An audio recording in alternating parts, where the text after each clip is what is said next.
تیری عظمتوں سے ہوں بے خبر، یہ میری نظر کا قصور ہے۔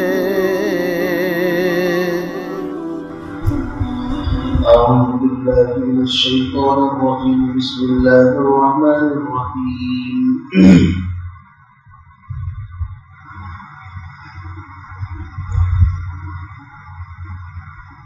وَإِذْ وَعَدْنَا مُوسَىٰ 40 لَيْلَةً ثُمَّ اتَّخَذْتُمُ الْعِجْلَ مِن بَعْدِهِ وَأَنتُمْ ظَالِمُونَ ثُمَّ عَفَوْنَا عَنكُم مِّن بَعْدِ ذَلِكَ لَعَلَّكُمْ تَشْكُرُونَ وَإِذْ آتَيْنَا مُوسَى الْكِتَابَ وَالْفُرْقَانَ لَعَلَّكُمْ تَهْتَدُونَ وَإِذْ قَالَ مُوسَىٰ لِقَوْمِهِ يَا قَوْمِ إِنَّكُمْ ظَلَمْتُمْ أَنفُسَكُمْ بِاتِّخَاذِكُمُ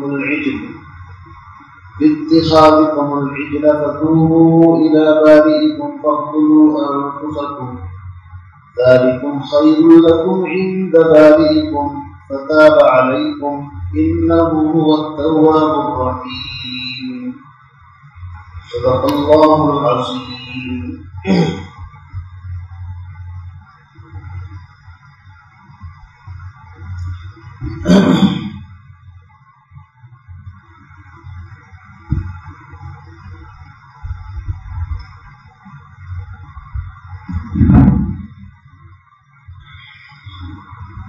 وَإِذْ وَعَدْنَا مُوسَىٰ 40 لَيْلَةً،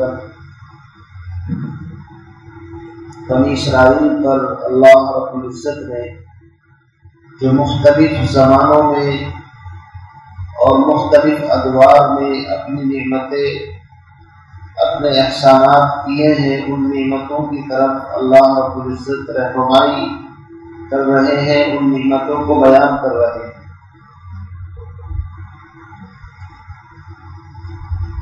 اور مقصد یہ ہے ان نعمتوں کو بیان کرنے کا تاکہ انسان ان نعمتوں کو سن کر، دیکھ کر کے اپنے منعم نعمت دینے والے کی شکر گزاری ادا کرے۔ فرمایا وَإِذْ وَعَدْنَا مُوسَىٰ 40 لَيْلَةً، اس سے پہلے وَأَنِّي فَضَّلْتُكُمْ عَلَى الْعَالَمِينَ، پہلا انعام، اور دوسرا انعام وَإِذْ نَجَّيْنَاكُمْ مِنْ آلِ فِرْعَوْنَ يَسُومُونَكُمْ سُوءَ الْعَذَابِ، کہ تمہیں فرعون سے نجات دی جو تمہاری نرینہ اولاد کو قتل کرتا تھا اور عورتوں کو زندہ چھوڑ دیتا تھا، اور وہ چھوڑنا بھی تم پر کوئی احسان نہیں تھا بلکہ اپنے مقصد کے لیے۔ اور تیسری چیز، ہم نے فرعون کو تمہاری نظروں کے سامنے غرق کیا اور تمہیں نجات دی۔ یہاں سے چوتھا انعام کہ اس وقت کو یاد کرو جب موسیٰ علیہ السلام نے 40 راتوں کا موسیٰ کے رب نے اس سے وعدہ کیا۔ سورۃ الاعراف میں ہے، پہلے 30 دن کا تھا، وَوَاعَدْنَا مُوسَىٰ 30 لَيْلَةً وَأَتْمَمْنَاهَا بِعَشْرٍ فَتَمَّ مِيقَاتُ رَبِّهِ 40 لَيْلَةً۔ پہلے تو 1 مہینے کے لیے گئے تھے، لیکن طور پہاڑ پر جب گئے تو اللہ رب العزت نے 10 دن کا اضافہ اور کر دیا۔ تو یہاں بنی اسرائیل کے اندر ایک منافق آدمی تھا سامری، اس نے اس مدت کے اندر ان کے زیورات سے ایک بچڑے کی شکل بنائی، اور اس کے اندر جیسا کہ سورہ طٰہٰ کے اندر ہے فَقَبَضْتُ قَبْضَةً مِّنْ أَثَرِ الرَّسُولِ فَنَبَذْتُهَا وَكَذَلِكَ سَوَّلَتْ لِي نَفْسِي۔ موسیٰ علیہ السلام نے اس سے پوچھا بدبخت تو نے کیا کیا؟ اس نے کہا میں نے رسول یعنی جبریل کے گھوڑے کے قدموں کی مٹی اٹھا لی تھی، اور وہاں سے میرے ذہن کے اندر خیال آیا، اس لیے یہ ساری آواز جو اس سے آئی تھی یہ اس کا کرشمہ ہے۔ تو بہرحال موسیٰ علیہ السلام نے تشریف لائے، کل واقعہ تفصیل سے بیان کر دیا تھا۔ آ کر کے بڑے ناراض ہوئے اپنی قوم کے اوپر، اپنے بھائی حضرت ہارون کے اوپر بھی، ہارون علیہ السلام کی تو غصے میں داڑھی اور سر پکڑ لی. تو حضرت ہارون علیہ السلام نے کہا یبن امہ، اے میرے ماں جائے بھائی، یبن امہ یعنی ہم دونوں ماں شریک بھائی ہیں، لا تأخذ بلحیتی ولا براسی، میرا سر داڑھی مت پکڑو. مسئلہ یہ ہے کہ میں نے قوم کو سمجھانے میں کوئی کسر نہیں چھوڑی. فلا تشمت بی الاعداء، دشمنوں کو مجھ پر مت ہنساؤ. آپ مجھ پر زیادتی کریں گے تو لوگ ہنسیں گے. حضرت ہارون بڑے بھی تھے حضرت موسیٰ علیہ السلام سے. بہرحال انہوں نے کہا کہ مجھے ڈر تھا کہ مجھے قتل کر دیں، وہ کچھ اور ہو سکتا تھا، اس لیے میں پھر خاموش ہو گیا. سمجھایا کہ میں نے بہت دن کو. تو حضرت موسیٰ علیہ السلام نے اس بچڑے کو، جس کا نام بعض مفسرین نے یہوب، بچڑے کا جو بچہ بنایا تھا اس کا نام یہوب لکھا ہے تفسیر قرطبی کے اندر، اس کو ریت کر، اس کا مطلب یہ چکنا چور کر کے اس کو سمندر کے اندر پھینک دیا، بحر قلزم جہاں پر یہ تھے. بعض مفسرین نے پھر لکھا کہ بچڑے کی محبت اتنی رچ بس گئی تھی ان کے دل کے اندر کہ موسیٰ علیہ السلام کے منع کرنے کے باوجود جہاں پر اس بچڑے کو پھینکا تھا، جس سمندر کے اندر، اس کا پانی پیا، اس کی محبت کے اندر. اب ظاہر بات ہے کہ پہلا جرم اللہ نے چلو معاف کر بھی دیا تھا، لیکن یہ اور مزید جرم تھا ان کا. تو اب اللہ رب العزت کی طرف سے پھر سزا یہ ہے کہ جب گناہ اجتماعی اعتبار سے کیا جاتا ہے تو سزا بھی اجتماعی اعتبار سے کی جاتی ہے. گناہ اگر انفرادی اعتبار سے کیا جائے تو توبہ بھی انفرادی قبول ہو جاتی ہے، لیکن جب اجتماعیت کے ساتھ کسی گناہ کو کیا جائے تو پھر اس وقت تک اللہ معاف نہیں کرتے جب تک کہ اجتماعی اعتبار سے اس کی سزا نافذ نہ کر دی جائے. تو اب اللہ رب العزت کی طرف سے آرڈر آ گیا کہ جن لوگوں نے بچڑے کی پرستش کی ہے وہ اپنے آپ کو ذبح کریں، قتل کریں. اب اپنے آپ کا مطلب یہ نہیں کہ چھری لے کر کے اپنے آپ کو ذبح کر لیں، مقصد یہ تھا ان کے جو رشتہ دار ہیں، ان کے جو قریبی ہیں، اگر کسی کے بیٹے نے شرک کیا ہے تو باپ اس کو قتل کرے، باپ نے کیا ہے تو بیٹا قتل کرے، ماموں نے کیا ہے تو بھانجا کرے، بھانجے نے کیا تو ماموں، یعنی آپس میں جو قریبی رشتہ دار ہیں. چنانچہ صبح فجر سے لے کر کے اشراق تک، اور بعض روایات کے اندر صبح سے لے کر شام تک اسی طرح قتال کرتے رہے. ایک روایت کے اعتبار سے 3000 بنی اسرائیل قتل ہوئے، اور ایک دوسری روایت کے اعتبار سے تقریباً 70,000 بنی اسرائیل قتل ہوئے. موسیٰ علیہ السلام اللہ سے دعا کرنے لگے، الہی اگر یہی معاملہ چلا ہے تو سب ختم ہو جائیں گے. اللہ رب العزت نے کہا موسیٰ ٹھیک ہے، چلو میں نے تمہاری درخواست منظور کر لی، اور اب ان کو کہو کہ اس معاملے کو ختم کریں، اور جو قتل کیے گئے ہیں ہم نے ان کو شہادت کا درجہ دے دیا. یہ بھی ایک بڑی بات ہے اللہ کا فضل. اور دوسرے جن لوگوں نے ان کو قتل کیا ہے ہم نے چونکہ انہوں نے ہمارا حکم نافذ کیا ہے، ہم نے ان کی بھی توبہ قبول فرما لی. تو بہرحال اس طریقے سے 3000 یا 70,000 کی روایتیں ملتی ہیں، واللہ عالم بالصواب. تو اس طرح ان لوگوں کی توبہ قبول کی. اللہ رب العزت نے بنی اسرائیل کو بڑے سخت ترین، بڑے احکام شاقہ ان کو دیے تھے. جیسے کہ آج بھی ہماری شریعت کے اندر اگر کوئی مرتد ہو جائے، دین سے پھر جائے، تو اس کی سزا یہی ہے کہ پہلے تو اس کے اوپر دین پیش کیا جائے گا، اس کے جو شکوک شبہات ہیں ان کو دور کیا جائے گا. اگر وہ نہیں مانتا ہے تو بعض ائمہ کے نزدیک اس کو جیل کے اندر ڈال دیا جائے گا، یہاں تک کہ اس کا عقیدہ ٹھیک ہو جائے، اس کا کھانا پینا بند کر دیا جائے گا. اور بعض ائمہ کے نزدیک ڈائریکٹ ارتداد کی سزا قتل ہے، کہ اگر کوئی مرتد ہو جائے، یعنی پہلے مسلمان تھا پھر مرتد ہو جائے، تو اس کی سزا انہوں نے قتل لکھی ہے. بعض ائمہ کے نزدیک یہ بھی ہے. اگرچہ امام اعظم ابو حنیفہ کے نزدیک سزا یہ ہے کہ اس کو پہلے شک دور کرو، پھر جیل کے اندر ڈالو، یہاں تک کہ یا تو توبہ کر لے، صحیح راستے پر آ جائے، یا پھر جیل ہی کے اندر مر جائے۔ لیکن بعض ائمہ ان کا مسلک یہ ہے کہ ارتداد کی سزا، چونکہ اس نے دین اسلام کی توہین کی، اتنا پیارا دین، اتنا اچھا دین جس میں کوئی کجی نہیں، جو صراط مستقیم ہے، اس کو چھوڑ کر کے اور دین کو اختیار کرنا، تو بعض ائمہ نے اس کی سزا کی تجویز فرمائی ہے۔ تو چونکہ بنی اسرائیل بھی بچڑے کی پوجا کر کے مرتد ہو گئے تھے، اور مرتد کی سزا قتل کرنا کوئی ایسی بات نہیں ہے، اس وجہ سے ان کو سزا دی گئی۔ دیکھیے فرماتے ہیں وَإِذْ وَاعَدْنَا مُوسَىٰ 40 لَيْلَةً، اور اس وقت کو یاد کرو جب ہم نے موسیٰ علیہ السلام سے 40 راتوں کا وعدہ کیا۔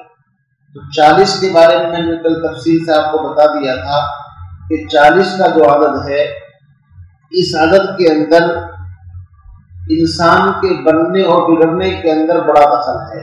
اللہ رب العزت نے حضرت آدم علیہ نبینا علیہ السلام کا خمیر جو بنایا تھا وہ بھی 40 دن تک کے لیے، اس کے بعد اس میں روح ڈالی گئی۔ اسی طرح نطفہ اور پھر علقہ، پھر مضغہ، جو مختلف ادوار میں بچے کی نشو و نما ہوتی ہے، اس میں بھی 40 دن کا بڑا دخل ہے۔ اور اسی طرح 40 دن کے اندر یا 40 سال کے اندر انسان کی عقل تام ہو جاتی ہے، جیسا کہ قرآن خود کہتا ہے حتی اذا بلغ اشدہ وبلغ 40 سنہ، 40 سال کو پہنچنے پر عقل مکمل ہو جاتی ہے۔ اسی لیے اللہ رب العزت جن کو نبی بناتا ہے، نبی تو پہلے سے ہوتے ہیں، لیکن نبوت کا جو منصب ہے اس کے اوپر انہیں 40 سال میں فائز کیا جاتا ہے۔ تو چلے کی خاص مطلب ایک طریقے سے یہ کہہ لیجیے اہمیت ہے، ظاہر کے سنورنے میں بھی، باطن کے سنورنے میں بھی۔ تو روحانی اعتبار سے بھی اکابر علماء نے چلے کو بڑی اہمیت دی ہے۔ اسی وجہ سے دعوت و تبلیغ والے ہوں یا خانقاہ والے ہوں یا اسی طریقے سے اور ہوں، وہ سب چلہ اسی لیے تجویز کرتے ہیں کہ انسان اگر صحیح طریقے سے اس کو اہتمام کے ساتھ کر لے تو اللہ رب العزت اس کے دل کے اندر ایسی حکمت، ایسی نورانیت عطا فرما دیتے ہیں، جیسا کہ حدیث کے اندر فرمایا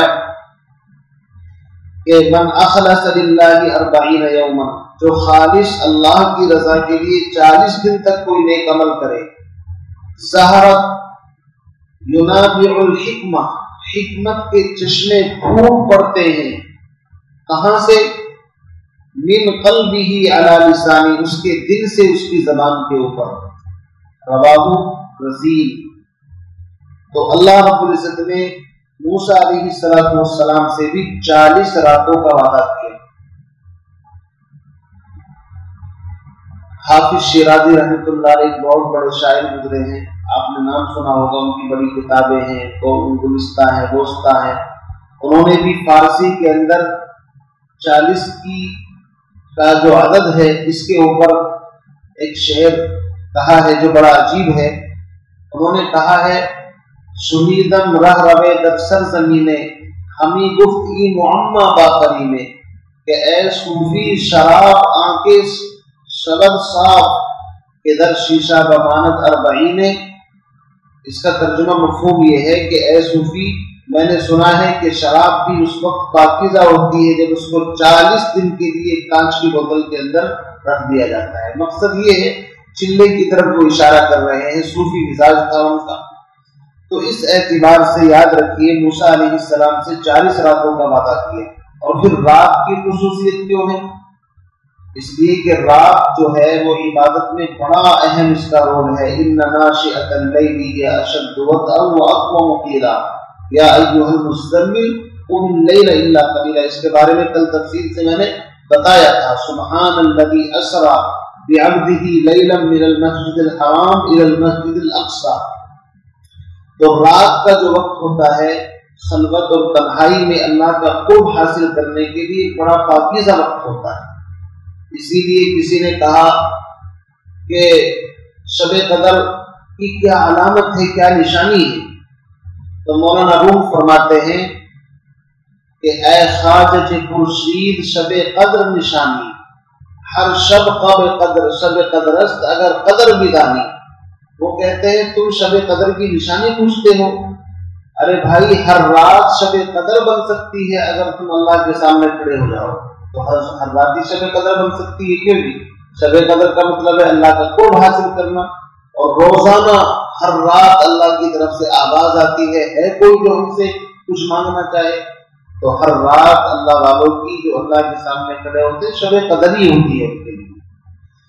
تو فرمایا رات 40 راتوں کا وعدہ کیا.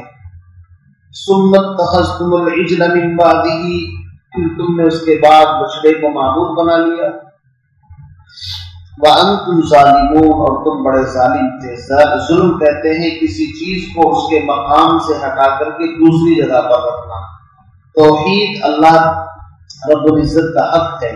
توحید کے اوپر ڈاکہ ڈالنا کہ اس کے ساتھ پارٹنرشپ، اور وہ بھی گھٹیا مخلوق کو، گائے بچڑے بیل یہ پرستش کے لائق ہیں. اللہ فرماتے تم بڑے ظالم تھے. ثم عفونا عنکم، پھر ہم نے اس کے بعد تم کو معاف کر دیا. الشیء کہتے ہیں کسی چیز کو مٹا دینا. دیکھو جب انسان کو اللہ معاف کرتا ہے تو اس کے نامہ اعمال سے بھی گناہ کو مٹا دیتا ہے.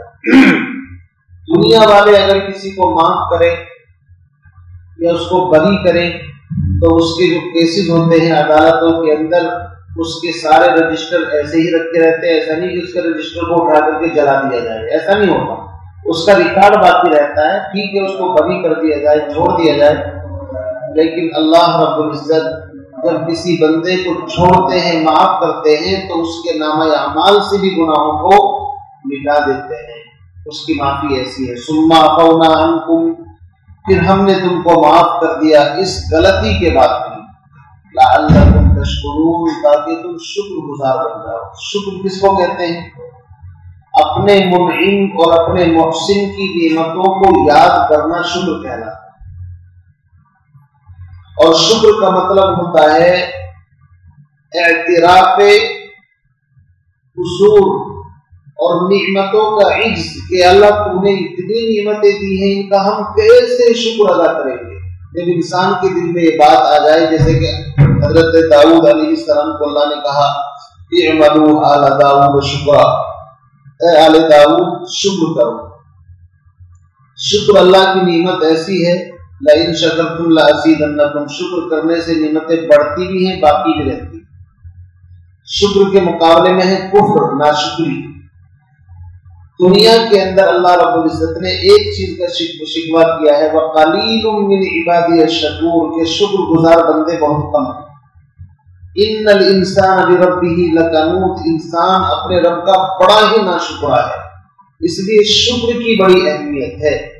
مارکیٹ کے اندر جس چیز کی سپلائی کم ہو، ڈیمانڈ زیادہ ہو، تو آپ بتاؤ ڈیمانڈ زیادہ ہے لیکن ملتی ہے نہیں، وہ چیز شارٹ ہے تو اس کی قیمت زیادہ ہوتی نہیں ہوتی. ڈیمانڈ اتنی کہ ہر بندہ لینا چاہتا ہے لیکن وہ چیز مارکیٹ میں ملتی نہیں. ایسے ہی شکر کی ڈیمانڈ بہت زیادہ ہے. اللہ ہر ایک سے شکر کا مطالبہ کرتا ہے لیکن یہ چیز مارکیٹ میں ہے بہت کم، کیونکہ اللہ خود فرمانے وَقَلِيلٌ مِّنْ عِبَادِيَ الشَّكُورُ، شکر گزار بندے نظر ہی نہیں آتے. اللہ رب العزت نے سر سے پیر تک نعمتوں میں بارش کی طرح اس کو نہلا رکھا ہے، لیکن اکثر جب آپ کسی سے بات کرو گے تو دائیں بائیں کی باتیں کر کے کہ جی بس یہ پریشانی ہے، یہ پریشانی ہے، یہ ہے. کبھی اس کی زبان پہ ہی نہیں آتا کہ اللہ رب العزت نے میرے وجود پر جتنے بال ہیں اس سے بھی زیادہ نعمتیں مجھے عطا کر رہی ہیں. ہم اس بیماری کے اندر مبتلا ہے، ناشکری کی بیماری کے اندر. اللہ معاف فرمائے. بس رسمی تو کہتے ہیں کہ کسی سے تم پر پوچھو کیا ہے، جی اللہ کا شکر ہے، بس زبان سے کہہ رہا ہے، وہ دل کے اندر شکر نہیں. اور پھر پوچھے جی ویسے کیا چل رہا ہے، جی بس آپ کو پتہ ہی ہے جب سے کاروبار اس طریقے سے متاثر ہو گئے، یہ ہے وہ ہے. حالانکہ یہ نہیں دیکھ رہا کہ اللہ نے جو مجھے دے رکھا ہے میری صلاحیتوں سے زیادہ دے رکھا ہے. حضرت داؤد علیہ السلام نے پوچھا الہی تیری نعمتوں کا کیسے شکر کروں جبکہ تیری نعمتیں تو بہت زیادہ ہیں اور ہر نعمت تقاضا کرتی ہے شکر کا. پھر اس نعمت کے اوپر شکر کروں تو کہاں تک شکر ادا کروں. اللہ نے کہا بس سمجھو اب تم نے شکر ادا کر دیا، جب میری نعمتوں کو پہچان لیا تو شکر ادا ہو گیا۔ نعمتوں کو پہچاننا ہی شکر ہے۔ داؤد علیہ السلام نے کہا الہی کوئی خاص تیری مخفی نعمت؟ فرمایا کہ اپنا سانس روک کر کے دیکھو، یہ تم صبح سے شام تک ہزاروں سانس لیتے ہو، ہر سانس اللہ کی نعمت ہے۔ جس دن بند کر دے گا نا سانس، ساری دنیا کے ڈاکٹر آکسیجن لگائیں گے، کوئی سینہ اور چھاتی دبائے گا، ایک سانس بھی انسان نہیں لے سکے گا۔ اس وقت پتہ چلتا ہے کہ صبح سے شام تک جو کتنے کھلی ہوا اور فضا میں سانس لے رہے ہیں، اس کو تو ہم سمجھتے ہی نہیں، کتنی نعمتیں اللہ کی۔ بہرحال تو شکور، دابۃ الشکور کہتے ہیں اس جانور کو جس پر موٹاپا اتنا آ جائے کہ جتنا چارہ ڈالے اس سے بھی زیادہ موٹا ہو جائے، تو اس کو دابۃ الشکور کہتے ہیں۔ تو شکر کی بڑی فضیلت ہے۔ فرماتے ہیں ثم عفونا عنکم من بعد ذلک لعلکم تشکرون وَإِذْ آتَيْنَا مُوسَى الْكِتَابَ وَالْفُرْقَانَ، اور اس وقت کو یاد کرو جب ہم نے موسیٰ علیہ السلام کو کتاب یعنی تورات دی، والفرقان اور فرقان دیا، لعلکم تہتدون تاکہ تم ہدایت پا جاؤ۔ فرقان کا مطلب کیا ہے؟ حق اور باطل کے درمیان فرق کرنے والی، یا تو یہ تورات کی صفت ہے، ہر آسمانی کتاب فرقان ہوتی ہے، حق اور باطل کے درمیان فرق کرنے والی۔ قرآن کو بھی فرقان کہا گیا ہے، انجیل کو بھی فرقان کہا گیا ہے۔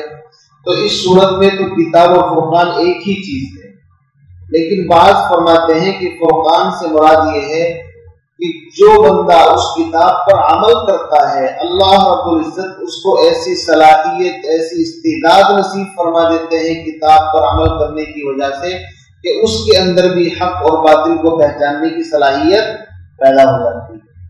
اور بعض کہتے ہیں کہ ہر نبی کو کتاب کے ساتھ فرقان الگ سے ایسی حکمت اور دانائی اور معجزات اور ایسی شکل و صورت عطا کی جاتی ہے جو خود اس کی ذات چلتے پھرتے ہدایت کا نمونہ ہوتی ہے۔ تو بہرحال موسیٰ علیہ السلام کو بھی اللہ نے عطا فرمایا۔